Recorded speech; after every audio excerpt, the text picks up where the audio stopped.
Bienvenidos a Foro Interamericano, programa de análisis y debate de La Voz de América. Soy Patricia Dalmací. Mientras que el presidente Barack Obama notifica del envío de 275 soldados a Irak, estadounidenses se oponen al envío de tropas de combate a ese país para pelear contra los yihadistas. En Venezuela es cada vez más evidente la crisis económica que sufre el país. Aerolíneas reducen vuelos y la escasez afecta hasta la producción de ataúdes. Durante su gira por Latinoamérica, el vicepresidente de Estados Unidos, Joe Biden, refuerza lazos comerciales y califica a Venezuela como un mal ejemplo de democracia. El anuncio lo hizo el presidente Barack Obama y su función no implica operaciones militares conjuntas con las fuerzas militares iraquíes, pero el hecho ha levantado una gran controversia y evidencia la profundidad del dilema que enfrenta el gobierno estadounidense frente a ese país. El presidente Barack Obama anunció el envío de otro grupo de miembros de las Fuerzas Armadas estadounidenses a territorio iraquí. Su función, aclaró el mandatario, no será de combate. Hemos tenido consejeros en Irak ubicados en nuestra embajada y estamos preparados para enviar otro pequeño grupo de asesores militares estadounidenses, hasta 300, para calcular cómo entrenar de mejor manera, asesorar y apoyar a las fuerzas de seguridad iraquíes de aquí en adelante. El grupo de uniformados incluye miembros de las fuerzas especiales y los llamados Navy SEALs. Estamos preparados para crear centros de operaciones conjuntas en Bagdad y en el norte de Irak a fin de compartir inteligencia y coordinar la planificación para enfrentar la amenaza terrorista de ISIL. Se presume que las labores de inteligencia ayudarán a establecer los blancos a los que se dirigirían eventuales ataques aéreos si la administración Obama los autoriza. Justamente, el no tener este tipo de información ha sido uno de los grandes impedimentos para decir sí al requerimiento del gobierno iraquí. Sin embargo, el presidente fue enfático en un aspecto. Las tropas estadounidenses de combate no van a volver a luchar en Irak otra vez. Nosotros no tenemos la habilidad para simplemente resolver este problema enviando decenas de miles de uniformados, comprometiendo la clase de sangre y riqueza que se ha gastado en Irak. Al final, esto es algo que tendrá que ser resuelto por los iraquíes. No obstante el anuncio de la Casa Blanca, hay quienes piensan que las determinaciones han sido muy lentas a la luz de la velocidad con la que se sigue expandiendo el conflicto en Irak. A estas críticas, el presidente respondió. Lo que es claro de la última década es la necesidad de que Estados Unidos se cuestione sobre asuntos decisivos antes de determinar acciones en el exterior, particularmente acciones militares. Y esto dijo el mandatario a quienes sugieren que la Casa Blanca busca el relevo de Nouri al-Maliki para intervenir de manera más directa. La formación de un nuevo gobierno es una oportunidad para comenzar un diálogo genuino y forjar un gobierno que represente los intereses legítimos de todos los iraquíes. Ahora no le corresponde a Estados Unidos escoger los líderes iraquíes, pero es claro que solo líderes que gobiernen con una agenda inclusiva serán capaces de unir a los iraquíes y ayudarlos a superar esta crisis. El mandatario aseguró que su administración analizará y actualizará constantemente su estrategia, dependiendo de la evolución de la crisis, y continuará consultando sus opciones con el Congreso. Lina Correa, para La Voz de América. Y en esta conversación nos acompañan desde Córdoba, Argentina, Fernando Bazán, director del programa de estudios sobre relaciones entre América del Sur y los países árabes. Tenemos desde Miami a Wilfredo Ruiz, quien es capellán musulmán. Aquí en nuestros estudios tenemos a Joseph Umire, experto en seguridad global, y en breve tendremos a Arturo López Levi, analista político. Gracias a todos por estar con nosotros. Y vamos a ir directamente con Fernando. Fernando, ¿qué nos puedes decir de lo que está ocurriendo en estos momentos en Irak? Ya sabemos que tienen bajo su control a varias refinerías, entre ellas una de las más importantes, y recientemente creo que el jueves en la noche ya tenían el control de antiguas fábricas de armamento químico. ¿Qué tal? Buenos días, Patricia. Gracias por su invitación. La situación que está ocurriendo en Irak es un doble conflicto, por llamarlo de alguna manera, ya que por un lado tenemos a elementos que eran de la Guardia Vieja de Saddam Hussein, que están luchando contra el gobierno del primer ministro al-Maliki. Es decir, tenemos un fuerte componente político, pero por otro lado también tenemos un componente religioso, es decir, una lucha entre sunitas y chiitas. Este doble conflicto ha alterado de manera drástica el escenario iraquí, ya que las tensiones eran preexistentes, es decir, desde la retirada de Estados Unidos, especialmente desde la retirada militar de 2009, las tensiones han ido en aumento. La situación iba a llegar a un punto de quiebre, tal como se está viendo ahora, y respecto de lo que acabamos de ver de las declaraciones del presidente Obama, lo que estamos también viendo es que las reacciones desde Washington son reacciones que llegan tarde, pero que son reacciones acertadas, es decir, el no envío de tropas de manera activa para participar en el terreno, es decir, que combatan del lado del Maliki, creo yo que es una señal alentadora para resolver este conflicto. Wilfredo, ¿qué enfrentará Estados Unidos? Ninguna de las decisiones son fáciles. Los chiitas son dominantes en Irak y en Irán, y también la secta alawita de Bashar al-Assad en Siria. Esos son el apoyo de Nuri al-Maliki. Sin embargo, los sunitas están rodeando a esta región y son dominantes en el mundo. De 1,8 mil millones de musulmanes, los sunitas son el grupo dominante. Claro, y lo que está pasando es que Estados Unidos está cultivando lo que sembró, una desacertada política exterior desde la primera guerra de ocupación en Irak, luego la salida desacertada, destiempo y desorganizada de Irak, luego de construir la embajada más grande del mundo en terreno iraquí, los Estados Unidos no han podido establecer su influencia en Irak. Dicho sea de paso, quien quedó en el poder es Nuri al-Maliki, que es un aliado de Irán, el peor enemigo de Estados Unidos. Estados Unidos se encuentra en el dilema de asociarse con Irán en la ayuda para sostener al gobierno de al-Maliki en el poder. ¿Y qué es lo que ha sucedido? Se ha hecho del poder ISIL, que es una fuerza terrorista hoy en día mucho más fuerte que Al-Qaeda, dicho sea de paso. En este avance que hicieron en Irak, ISIL se hizo de 400 a 500 millones de dólares de robos a los bancos de Irak, de los pueblos que iba ocupando según iba avanzando. Hoy casi controla una cuarta parte del terreno iraquí y obviamente desestabiliza la región, desestabiliza el mundo completo, porque los gobiernos pueden descontrolar el libre flujo o el flujo ordenado de recursos energéticos, ya que Irak es el tercer o cuarto país con más petróleo. Eso precisamente lo que me gustaría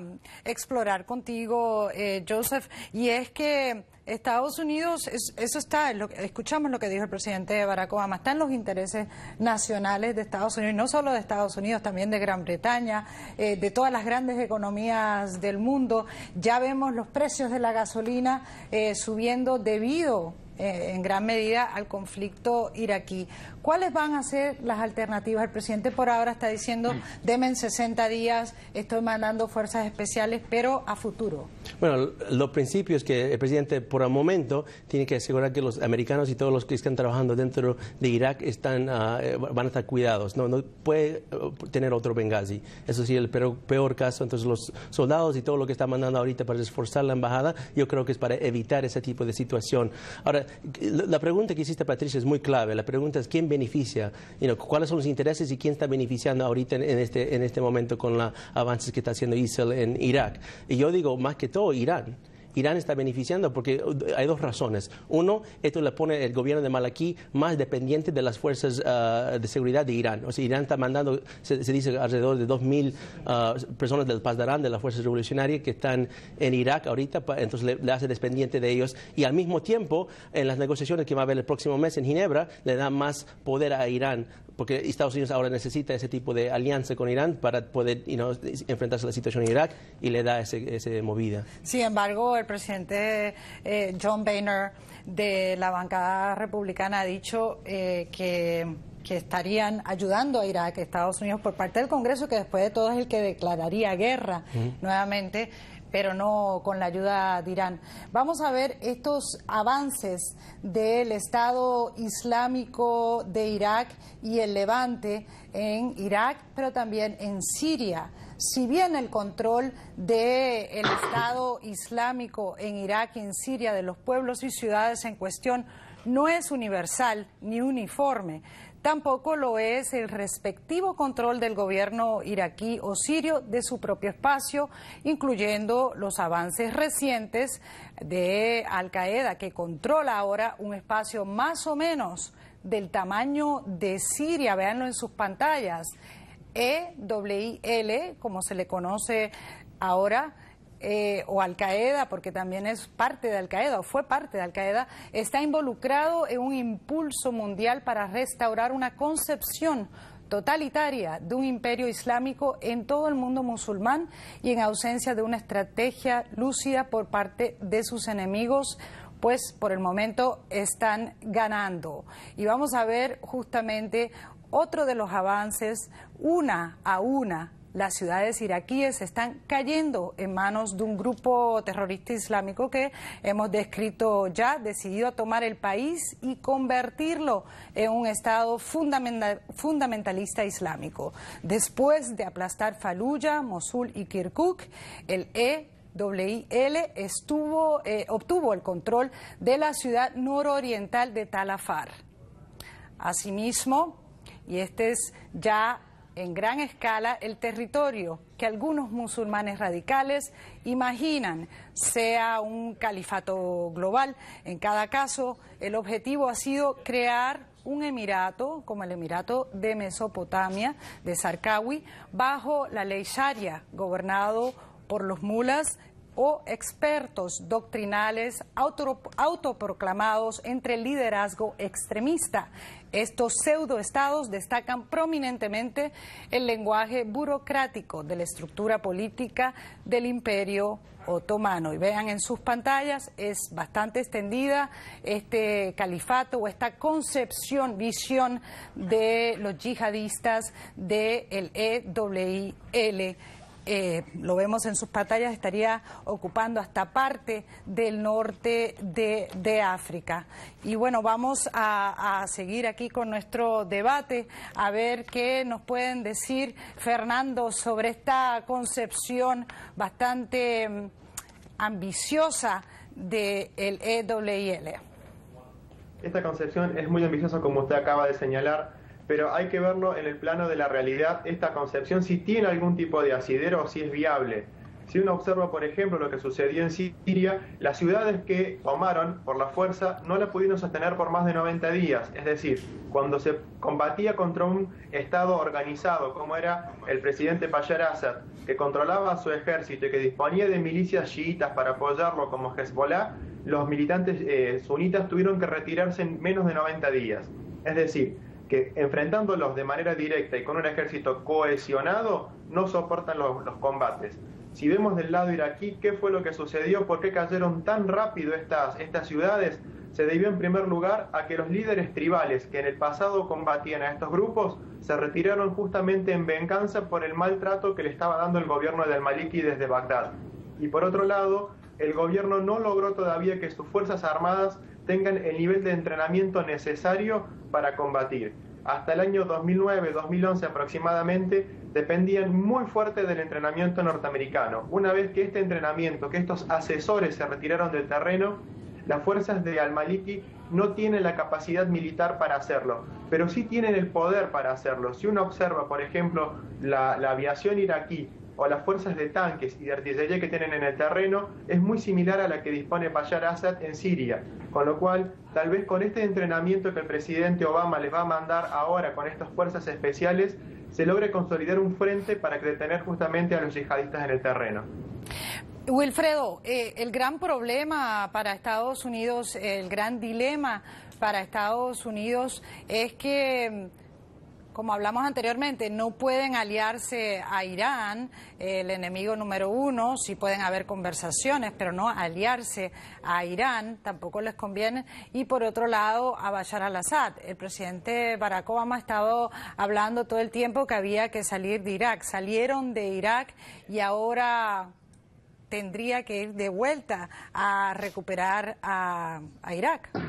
Y este irónico dilema, como bien presentas, Patricia, es lo que está enfrentando los Estados Unidos. Aunque políticamente no se admita que se está aliando con Irán, de facto se está ayudando a un gobierno aliado de Irán, al que Irán no comenzó a ayudar ahora. Irán está ayudando hace mucho tiempo, y hace mucho tiempo que Irán tiene elementos de inteligencia muy cercanos trabajando al gobierno de al-Maliki, ya que son gobiernos aliados.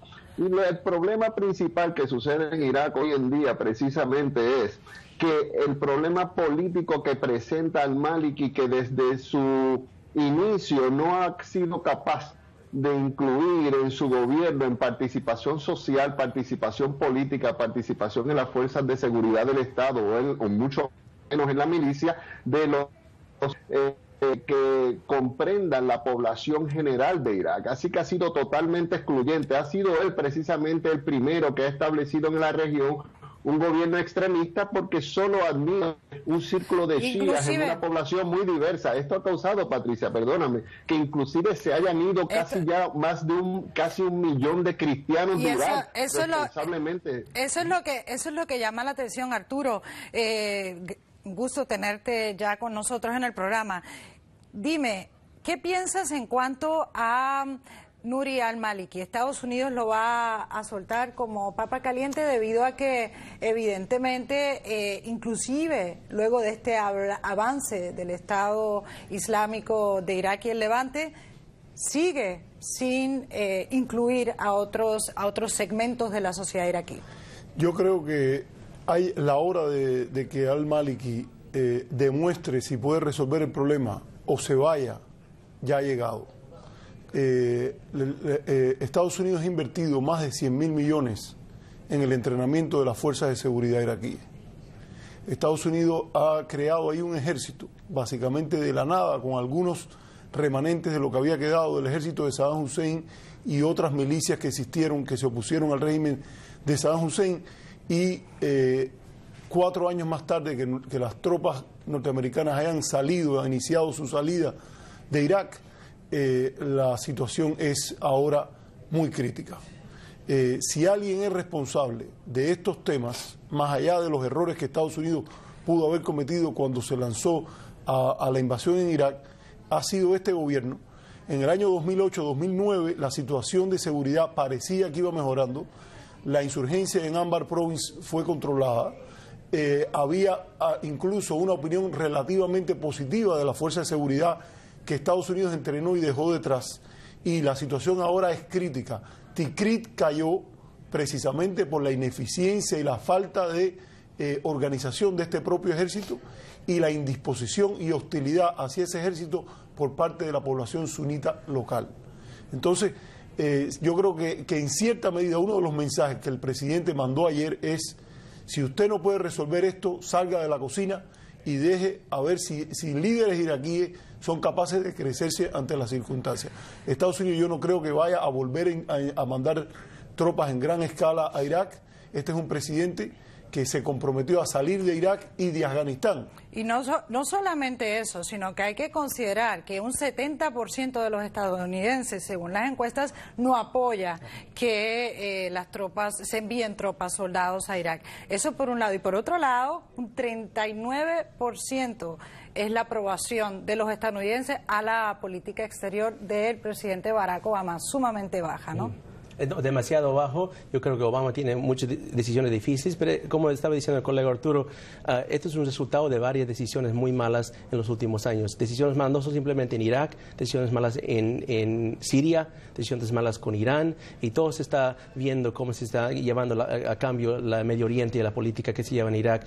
Lo que estaban tocando todos los panelistas hoy, yo creo que lo que estamos hablando ahorita son más que todos los síntomas, porque realmente las causas de los problemas en Medio Oriente es que hay una ideología que se está promoviendo por todo el Medio Oriente y por todo el mundo, por cierto, de una versión de Islam muy radical. Y por el lado de los sunitas, claro, lo que estamos viendo, Al-Qaeda en Irak y sus grupos que están patrocinados por Saudi Arabia, Arabia Saudita, por Qatar, por Kuwait, tienen ese tipo de financiamiento, pero el otro lado chiita también tiene sus radicales que están patrocinados por Irán, por Siria. Entonces los dos están haciendo la misma cosa con diferentes herramientas y diferentes aliados. Entonces hasta que enfrentamos a ese problema, siempre vamos a ver este tipo de conflictos en el Medio Oriente. Fernando, considera, como dijo el presidente Barack Obama, y es que estamos en una situación en el Medio Oriente que la cosa va para largo, porque esto no va a parar, van a seguir estas luchas sectarias en la región. Estas luchas van a continuar porque hay un problema de fondo que todavía no ha sido resuelto, que se esperaba que la primavera árabe lo resolviese, pero no fue así. Y es que todavía no hay una concepción del Estado árabe moderno. Se pensó en su momento que con la remoción de los diferentes líderes como Saddam Hussein, Bashar Assad, Muammar Gaddafi, Hosni Mubarak, esto iba a cambiar. Pero lo que sucedió fue en realidad que las únicas fuerzas organizadas que estaban en capacidad para tomar el Estado eran justamente los fundamentalistas yihadistas. En tanto y en cuanto no se cree una alternativa política dentro de la región, de manera que las sociedades, sean sunitas, chiitas o inclusive los cristianos, se sientan representados, esto no va a cambiar. Hoy en día el problema no es un problema religioso en sí mismo, sino que es un problema político. Y el problema del ISIS se puede resolver en el corto plazo siempre y cuando exista la voluntad por parte de los diferentes estados, tanto Siria como Irak, de resolverlo en cuanto a sus fronteras internas. No es un problema, como dije anteriormente, religioso, sino que es un problema político. Wilfredo, brevemente, ¿qué está en juego para Estados Unidos si esta zona, digamos, sigue inestable, en conflicto y después de todo tienen estos radicales control de las refinerías? Tiene un problema de seguridad nacional obvio. Y lo que sucede, yendo al comentario de Fernando, es que precisamente esto es un problema político en esencia y no es que la violencia sectaria ha llevado al caos, es el caos a las instituciones estatales, la falta de gobierno, el desgobierno, la falta de un establecimiento de un Estado representativo de la sociedad es lo que causa la violencia sectaria, porque por generaciones en Irak vivieron chiíes, vecinos de suní y vecinos de cristianos. Había una población de casi 1 millón de cristianos que ha desaparecido de Irak. Los chiíes y los suníes tenían matrimonios intrarreligiosos hasta hace apenas una generación, menos de una generación atrás. Y lo que sucede es que el desgobierno, la falta de un gobierno capaz de ofrecer protección a la sociedad causa esta violencia sectaria. La violencia sectaria no es la causa del problema, es el resultado del problema de un gobierno no representativo. Y lo que pasa que también que hay un doble discurso de los gobiernos occidentales de que cuando viene un gobierno democráticamente electo, como pasó en Egipto, y luego fue derrocado por un gobierno, por los militares, hubo un silencio sepulcral de todos los gobiernos occidentales admitiendo que un dictador militar venga al poder, así que pero parte del fracaso es responsabilidad de los árabes y parte de la agenda que tiene Occidente, porque mira el interés ahora porque hay un momento, petróleo. Wilfredo, Arturo, eso es lo que escuchamos a la ex secretaria de Estado Hillary Clinton hablando del tema del Medio Oriente, pero vemos que en el Medio Oriente se tiene que escoger en muchos de estos países entre una dictadura, digamos, una dictadura para algunos benevolente, o vivir bajo el dominio, control de yihadistas, en este caso un grupo que está altamente ligado a Al-Qaeda. Yo creo que ese es el dilema en última instancia, a corto plazo, pero hay la posibilidad de ir promoviendo pasos de liberalización sin esa ilusión de que la democracia jeffersoniana se va a instalar ahí de la noche a la mañana. Y yo creo que la falta de visión de cómo cruzar ese periodo de transición es lo que ha llevado a esta transformación de la llamada primavera árabe en un invierno. En este sentido, yo creo que Estados Unidos va a tener que lidiar ahora con los errores que se cometieron en la pasada década,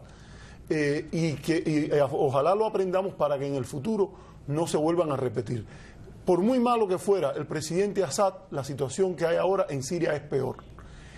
La situación en Irak no sabemos a dónde va a llegar y eso va a tener consecuencias para lo que son los intereses económicos y estratégicos directos de Estados Unidos en la región. Aunque a largo plazo una democratización de la región nos llevaría a un ambiente más de paz y todo eso. El camino de las buenas intenciones está empedrado de problemas. Y en este sentido no se pensó apropiadamente ese paso intermedio. Yo, a diferencia de Wilfredo, creo que el gobierno de Estados Unidos debe apoyar en este momento al gobierno de Abdel Fattah al-Sisi en Egipto, porque es la mejor opción comparado con elecciones que podrían ser una sola vez, elegir una sola persona, y después los extremistas musulmanes, tanto allí como en otras partes, podrían continuar desestabilizando la región. Es muy trágico que la persona que ayudamos a liberar de las cárceles en Siria de Gaddafi fue después, el señor Katala, estuvo envuelto o parece, es un presunto envuelto en la muerte del embajador estadounidense en Benghazi. Y es lo que vemos, es que estos grupos, como mencionabas Arturo, musulmanes radicales están en Libia, están en Somalia, están en Nigeria, están en Siria, están en Irak, en fin, es un problema por los próximos años para Estados Unidos y para el mundo. Le agradecemos a Fernando Bazán, a Wilfredo Ruiz, a Joseph Umire y a Arturo López Levi por habernos acompañado en el día de hoy. A nuestros televidentes, no se retiren, ya regresamos. Están viendo Foro Interamericano de La Voz de América.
Y un demócrata, hay afiliadas que ya han hecho pedidos. Vamos a ponerle mejor. Sí, serían como dos preguntas al principio. ¿Me parece que es factible? Me parece, sí, claro. Y yo solamente la despido y ahí voy con Celia, que va a estar en cámara 3 o 2. En la 3. Un placer tenerte en el programa Foro Interamericano. Ahora sí lo veo, ya, perfectamente, gracias. 3, 2, 1. Desde los estudios de La Voz de América en Washington, les saluda Lina Correa. Bienvenidos a otra edición de Foro Interamericano. Ahora vamos a pasar a Nueva York. Muy buenas tardes, Gonzalo. ¿Qué va a ser el plan B? Eventos sin precedentes que hace medio siglo. Sueños hecho realidad aparte, pero hay mucho que hacer. Donde dijo que Estados Unidos se ha recuperado a través de los años. El expresidente de Colombia, Álvaro Uribe, rindió testimonio. Les recordamos que en voanoticias.com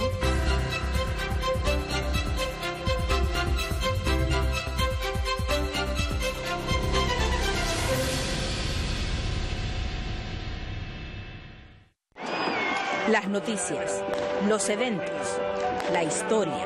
Because we believe that relationships between nations aren't just about relationships between governments. Mucho calor aquí en Cuba. El acontecer mundial y los análisis, todo en un solo lugar. voanoticias.com. Síganos además en Twitter en @voanoticias.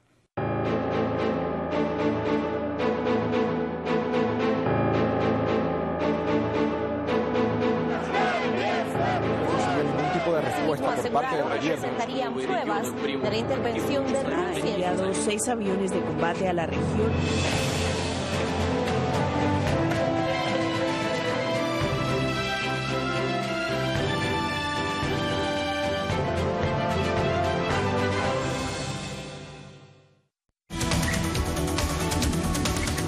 Nuevo golpe a la ya agobiada Venezuela. American Airlines recortará significativamente sus vuelos semanales a ese país debido a la falta de pago por parte del gobierno.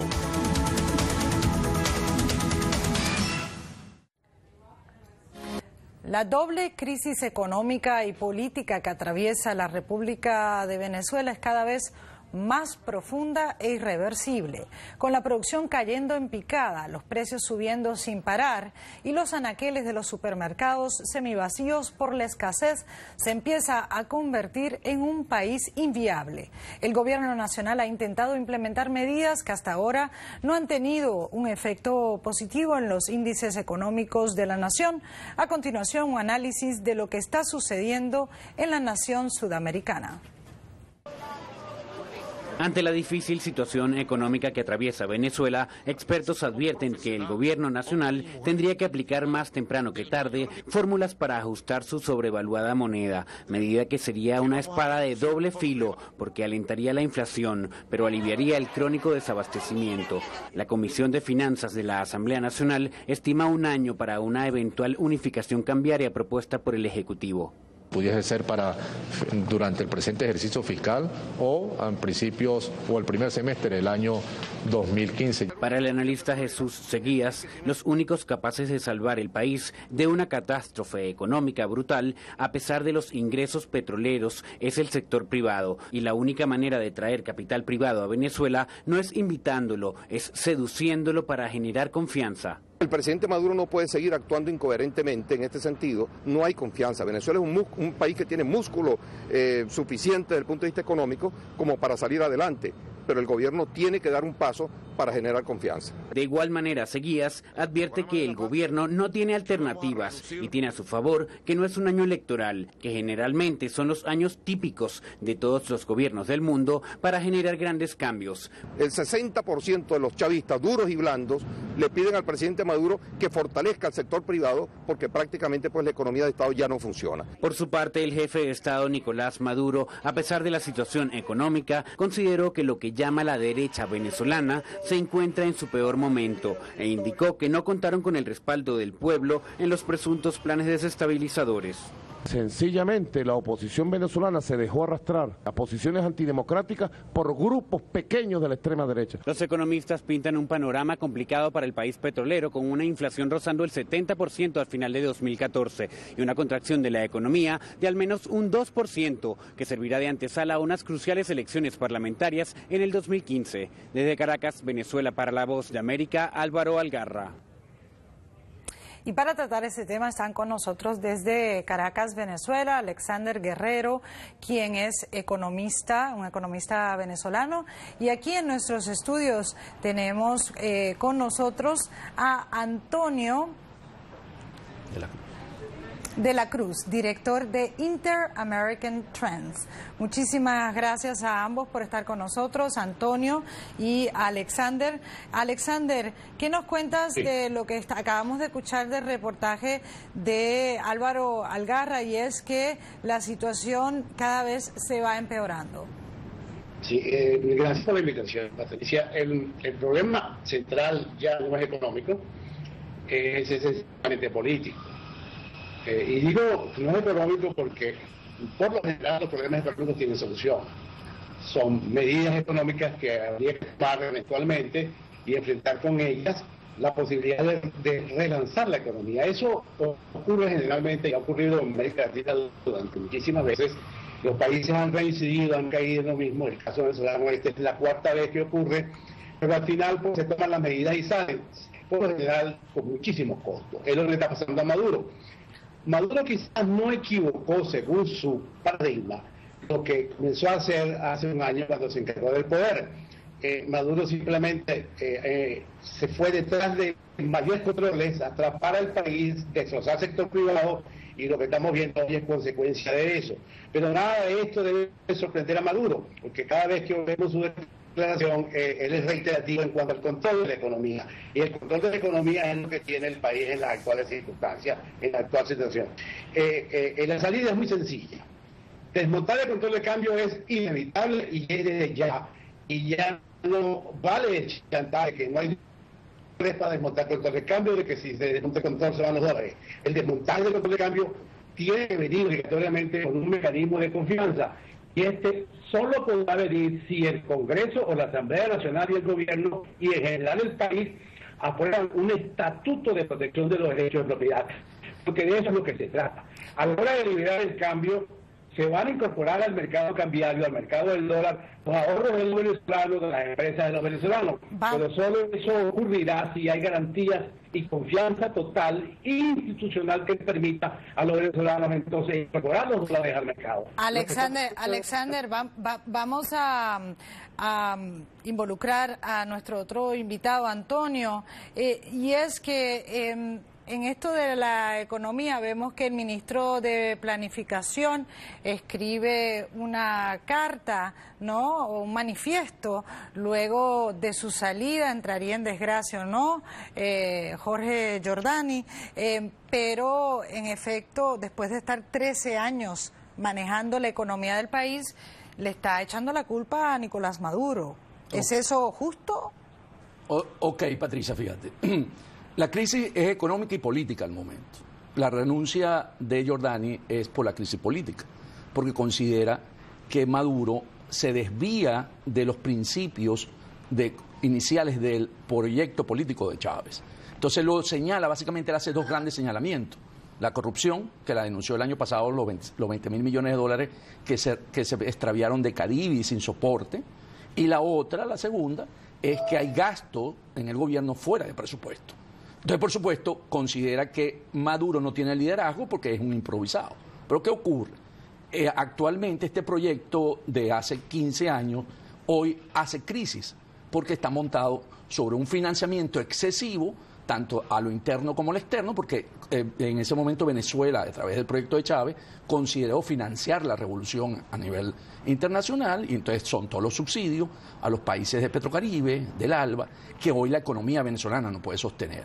Entonces, básicamente, hoy es manifestación de unas políticas económicas tomadas por Maduro, equivocadamente, por supuesto, como lo señalaba Guerrero, que no permiten darle confianza al sector, porque dentro del concepto es la destrucción del capital privado, ¿verdad?, que fue uno de los conceptos básicamente, controlar el mercado, porque no creen en las leyes del mercado. Entonces hoy esos efectos están en la economía y por eso la escasez, la inflación y las consecuencias que vivimos. Precisamente, vamos a ver cómo ha cambiado en Venezuela la inflación de febrero.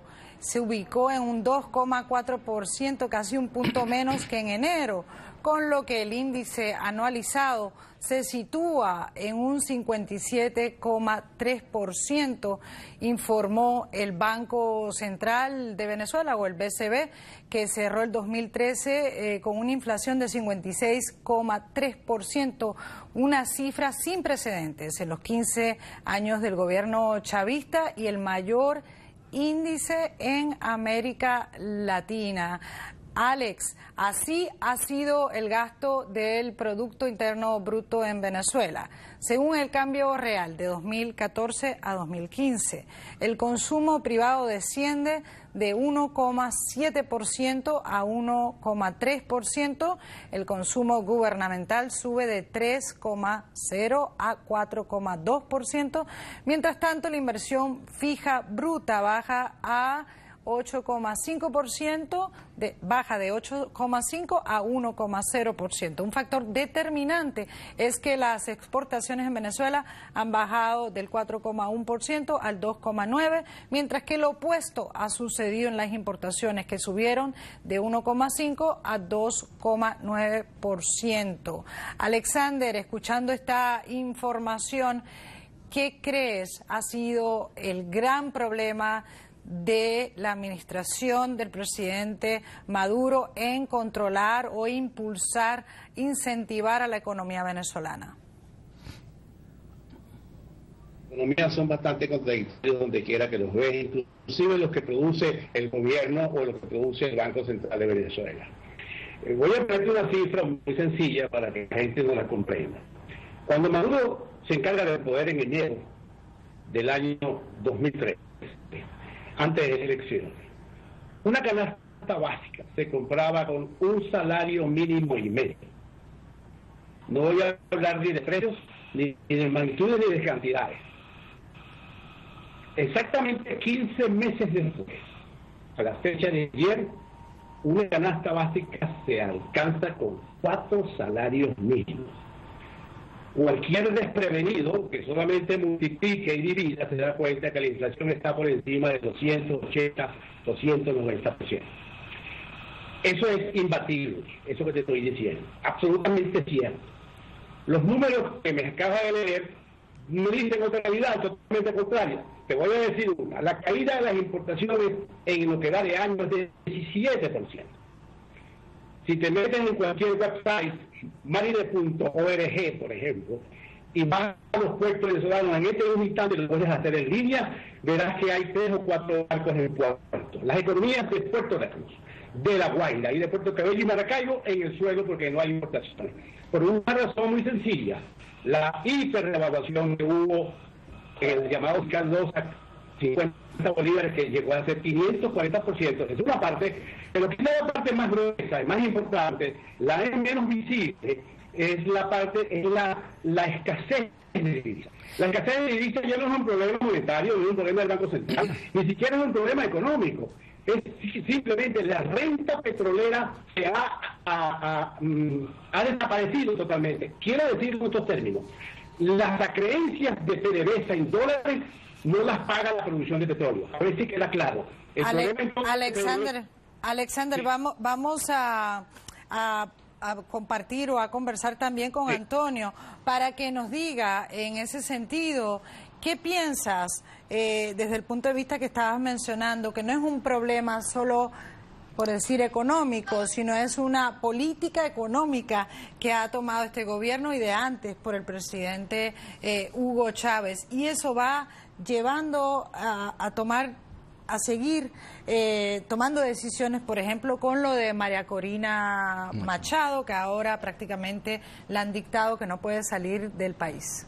Ok, fíjate, cuando vemos el análisis entonces de una política económica, sabemos que en este momento, como lo señaló el encuestador que presentaste en el corto, Venezuela hoy el mundo chavista rechaza a Maduro, mayor del 50%, lo digo más del 60%. Es por eso que Maduro dice que tenía que haber cohesión, digamos, lealtad dentro del PSUV. Por eso él llama, porque hoy las últimas encuestas señalan que hay un rechazo al 60% y que no quieren ni siquiera que se reelija. Entonces, hay un rechazo y él necesita buscar la atención fuera del problema económico, y uno es María Corina, ¿verdad? Porque entonces ubica a María Corina con una prohibición de salida, entonces llama la atención hacia allá, y la otra es la salida de Jordani, porque lo quieren convertir en el chivo expiatorio de esta crisis. Sería establecerle toda la responsabilidad a Jordani de la crisis que hoy vivimos. ¿Okay? Bueno, y hay una ex ministra también que la acaban de ¿cómo se llama?, de imputar por corrupción. Sí, es correcto. Entonces, es lavarse un poco la cara ante la crisis que vive, una crisis muy profunda por una política económica que él sostiene, donde ya el modelo no funciona. Básicamente, los recursos que ingresan por exportaciones del petróleo a Venezuela solamente ingresan los recursos de los barriles que se envían a Estados Unidos, que son $2.000 millones mensuales, que no alcanza para cubrir las demandas de gasto público del gobierno. Entonces, ese hoy es la crisis realmente que el gobierno de Maduro está atravesando. Es un 60% según la última encuesta. Alexander, voy a finalizar contigo brevemente. Evalúa negativamente la gestión de Nicolás Maduro. ¿Qué opinas? No, me parece muy alto el nivel que evalúa positivamente a Maduro en la encuesta. Pero bueno, no me voy a meter en el problema de la encuesta, que creo poco en ellas. Quiero remarcar este asunto, este problema que digo que es básico que la gente no lo entienda. Es importantísimo. Venezuela tiene un costo de producción de petróleo hoy entre 26 y 30 dólares el barril. Únicamente producción de petróleo. Encima de PDVSA está impuesto una serie de obligaciones de naturaleza fiscal que elevan los costos operativos del barril de petróleo a 36 dólares el barril. El precio del petróleo, el barril en neto, en teoría, en el mercado internacional para el petróleo venezolano estaría alrededor de 100 dólares el barril. Nos quedan entonces 60 dólares escasos del barril de petróleo para pagar la enorme deuda de PDVSA, la enorme deuda del fisco, porque recordemos que son dólares, porque el mercado cambiario venezolano o el Banco Central, el 98% de los dólares que entran al mercado, que van al mercado, son petrodólares, no hay dólares de otra naturaleza.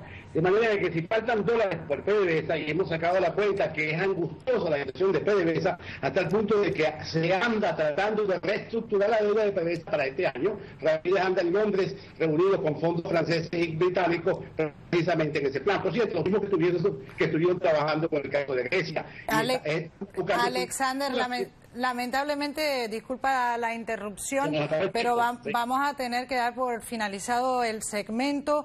Aparte del caso de PDVSA, también está el caso con las aerolíneas, ¿no es cierto?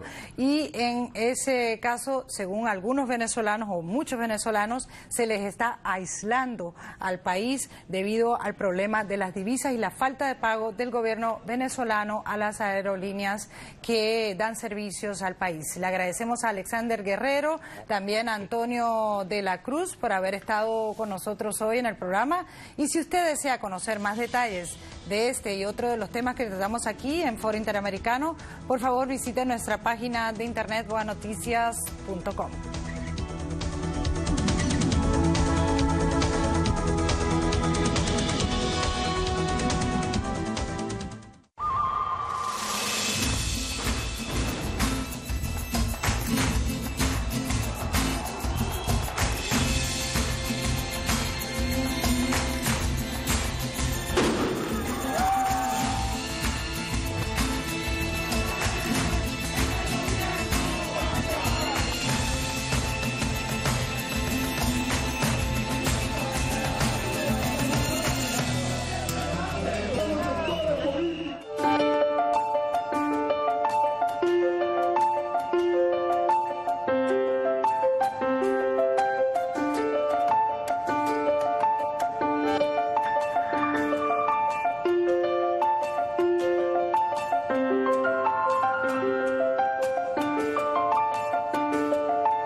Republicano y un demócrata, dos afiliadas que ya han hecho pedidos. Vamos a ponerle mejor. Sí, serían como dos preguntas al principio. ¿Me parece que es factible? Me parece, sí, claro.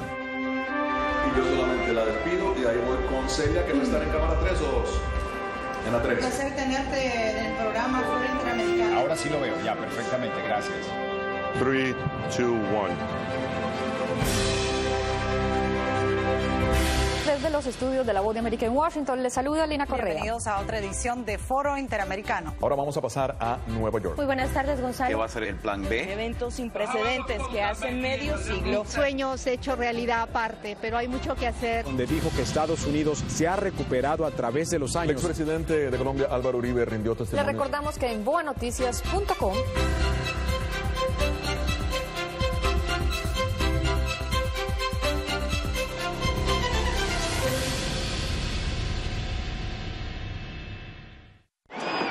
las noticias, los eventos, la historia. Because we believe that relationships between nations aren't just about relationships between governments. Mucho calor aquí en Cuba. El acontecer mundial y los análisis, todo en un solo lugar. voanoticias.com. Síganos además en Twitter en @voanoticias.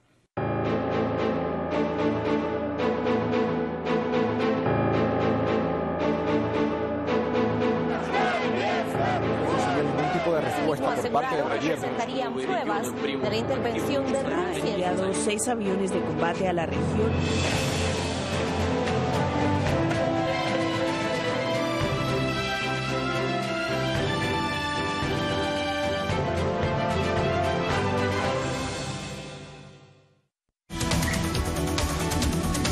Estancada, la llamada crisis humanitaria, a raíz de las pobres condiciones en las que se encuentran detenidos cientos de niños latinoamericanos que esperan ser liberados o reunidos con sus familiares en Estados Unidos. La falta de seguridad que enfrentan varios países en Centroamérica ha llevado a un incremento significativo en la salida de menores de edad, quienes sin compañía adulta están llegando a la frontera con los Estados Unidos, donde son detenidos. Una situación que defensores de los inmigrantes han catalogado de crisis humanitaria. Con firmeza han respondido los legisladores estadounidenses tras revelarse las condiciones de hacinamiento en las que miles de niños indocumentados provenientes de Centroamérica han sido detenidos tras cruzar la frontera ilegalmente y sin compañía adulta. Los cuidaremos de la mejor manera que podamos mientras estén aquí, pero lo que necesitamos es un mensaje indiscutible de que Estados Unidos no tiene una frontera abierta y que los padres no deben darle sus hijos a peligrosos miembros de los carteles y traficantes humanos para lograr llegar a Estados Unidos. De acuerdo a Caridades Católicas en Nueva York, se estima que en el 2014 alrededor de 100,000 niños cruzaron la frontera ilegalmente, cifra que para el 2015 podría llegar a los 127,000. Viaje que en su mayoría realizan con la esperanza de reunirse con familiares y que no tiene la garantía de ser exitoso, como ha dejado claro la Casa Blanca. No es seguro poner a sus hijos en las manos de un coyote o en las manos del crimen organizado, precisamente porque no hay una luz al final de ese túnel. No van a poder quedarse, van a seguir en proceso de deportación. Aún así, Heather Axford, abogada de CALA, Asistencia Legal Centroamericana en Nueva York, asegura que están motivados por el temor. Lo que nosotros estamos viendo es que muchos de estos niños están huyendo de violencia muy severa. Axford explicó que los países de donde llegan los niños, como Honduras, de acuerdo a la ONU, tiene la tasa de homicidios más alta del mundo, seguida en cuarto lugar por El Salvador y en quinto por Guatemala, lo que según los defensores de los inmigrantes hace de esta una crisis humanitaria. Necesitamos ver este problema como un programa internacional, un programa humanitario y no solamente algo que nuestras leyes de inmigración puede bregar, porque simplemente no son suficientes. Desde Nueva York, Celia Mendoza para La Voz de América. Y para discutir este tema están con nosotros aquí en nuestros estudios Lisette Olmos, estratega demócrata, y Maricruz Macauguen, estratega republicana. Muchísimas gracias a ambas por acompañarnos. Gracias. ¿Qué nos puedes decir, Lisette, en cuanto a este gran problema? Vemos que, de hecho, algunos de los más conservadores del Partido Republicano están diciendo que hay que darle algún tipo de asistencia a estos niños. ¿Hay posibilidades de que se puedan quedar en este país? El senador Menéndez y también los de la Cámara de Representantes dijeron que quieren un plan multinacional porque esta es una crisis humanitaria. Y sí que hemos visto que en el año 2014 hemos tenido millones de niños que han venido de diferentes países de Centroamérica. También es cuestión económica, seguridad, pero también necesitamos cooperación con todos estos países. Y es lo que está haciendo el presidente Obama, hablando con el presidente de México ayer, que de manera que podemos trabajar juntos, no nada más demócratas, pero republicanos también. Maricruz, el vicepresidente Joe Biden va a Guatemala y también va a tratar el tema, infelizmente, de lo que está ocurriendo con estos niños. Muchos de ellos provienen de Guatemala, la mayoría de Honduras, por lo que mencionó Celia Mendoza, un país sumamente violento. Claro, esta es una visita más protocolar que de acuerdos reales, porque no se están firmando ningún tipo de acuerdo. Es más algo, como dije, protocolar, pero la realidad es que a pesar de que la administración Obama nos ha dicho a todos que ha gastado millones de dólares en la seguridad con la frontera, ese no es el caso. La frontera está tan abierta como una capilla en domingo al mediodía. Así está la seguridad. O sea, realmente no hay seguridad en la frontera en absoluto, porque si puede cruzar sola una niña de 4 años, entonces puede cruzar cualquiera. Es momento ya de que hagamos lo que debe hacer como responsabilidad de un país, cuidar de la seguridad de nuestro país. Tiene que haber algún tipo de control en esas fronteras, no hay ninguno.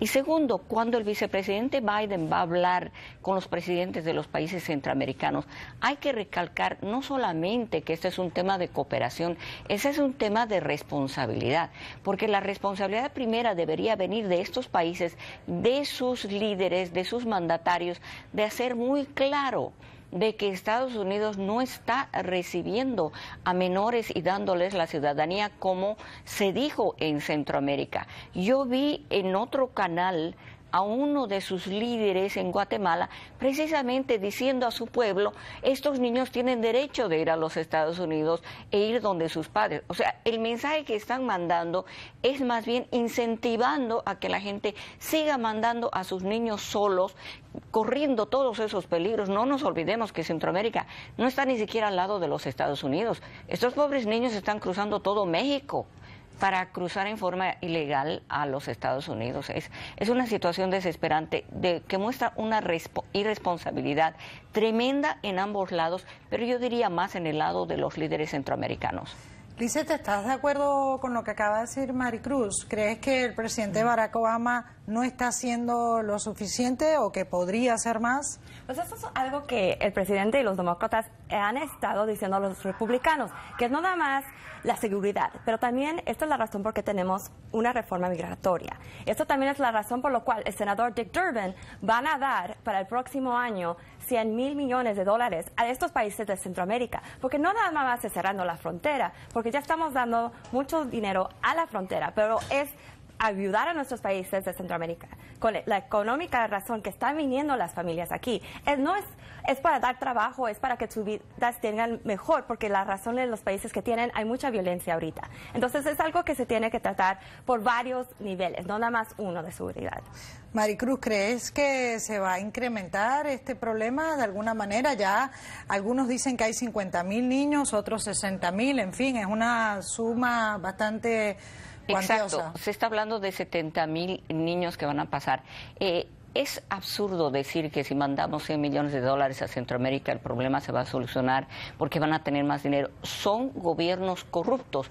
El motivo por el cual hay tanta escape de estos países por la corrupción. ¿Qué va a hacer los Estados Unidos? Mandar otros $100 millones a sus gobernantes, que son la causa de por qué está ocurriendo este éxodo de su gente hacia los Estados Unidos. Es absurdo dar más dinero a los que están causando el problema en primer lugar. Pero lo que dice Lisette, a ver, una reforma migratoria, no creo que hay de ninguna manera algún tipo de salida en estos momentos. Vemos al presidente de la Cámara, John Boehner, republicano, el líder de la bancada republicana, diciendo que es lamentable, que es una crisis humanitaria, pero hay que seguir la ley, ¿no? Así es, y lo que vamos a hacer es que hay varias organizaciones y también trabajando para que cada de esos niños tenga una aprobación de su caso. Cada caso se va a ver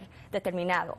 Y es justo que los niños tengan esa oportunidad y que puedan ser reunificados con sus familias. ¿Crees que va a haber algún tipo de excepción?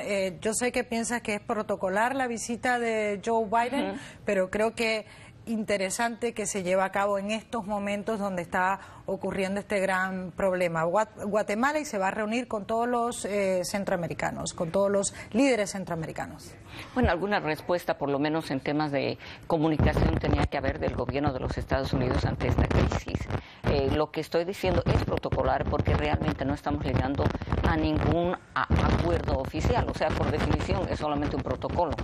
Pero lo que tenemos que hacer es realmente trabajar con la ley de inmigración, pero siempre bajo la base de que este es un país de leyes y que hay que dar prioridad a los inmigrantes legales.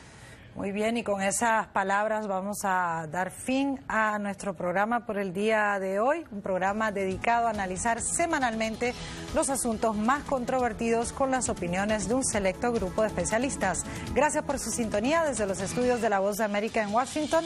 Les habló Patricia Dalmasi. Nos vemos la próxima semana.